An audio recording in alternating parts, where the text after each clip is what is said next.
अस्सलाम वालेकुम रहमतुल्लाहि व बरकातुहू। पाँचों नमाज़ों का वक्त कब से कब तक रहता है? बाज़ हमारे इस्लामी भाई नमाज मगरिब की जमात अगर निकल गई तो सिरे से नमाज ही छोड़ दी लाइन में की वजह से। पता ही नहीं है कि नमाज का वक्त कब से कब तक है।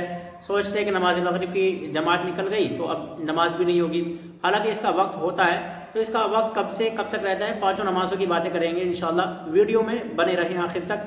अभी तक आपने हमारे चैनल को सब्सक्राइब नहीं किया हो तो चैनल को भी ज़रूर सब्सक्राइब कर लें। तो आइए जानते हैं कि पाँचों नमाज का वक्त कब से कब तक रहता है। पहले नमाज फज्र से बात करते हैं। तो नमाज फज्र का जो टाइम है, जब तक सूरज ना निकल जाए यानी तुलू आफ्ताब तक नमाज फज्र का वक्त रहता है। ज़ोहर की नमाज का जो वक्त है, जब तक असर की नमाज का वक्त शुरू ना हो जाए जब तक ज़ोहर का वक्त रहता है। अफजल यही है कि पहले वक्त में नमाज पढ़े यानी जमात के साथ।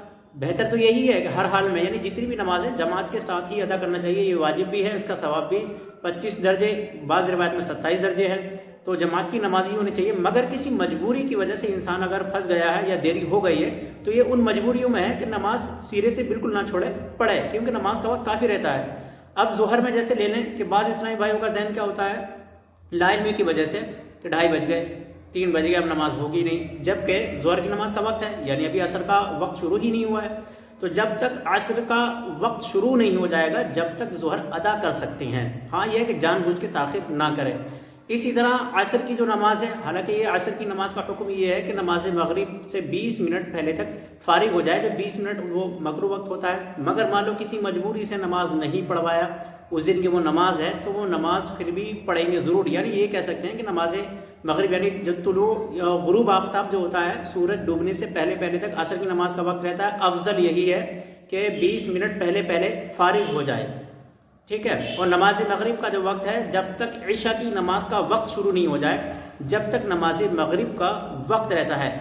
इसमें अफजल ये है कि पहले वक्त में नमाज पढ़े, मगर इतनी छूट है यानी कि मजबूरी में कि अगर नमाज छूट गई किसी वजह से जमात के साथ तो नमाज पढ़ सकते हैं यानी इशा की वक्त से पहले पहले, यानी इशा का वक्त शुरू नहीं होना चाहिए बस।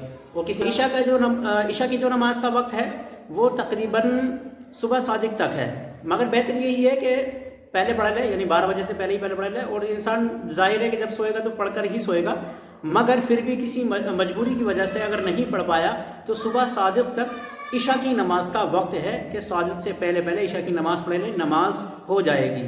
जानबूझकर इस तरह से नमाज ना छोड़ें कि भाई अब तो जमात निकल गई, पता नहीं अब नमाज होगी नहीं होगी।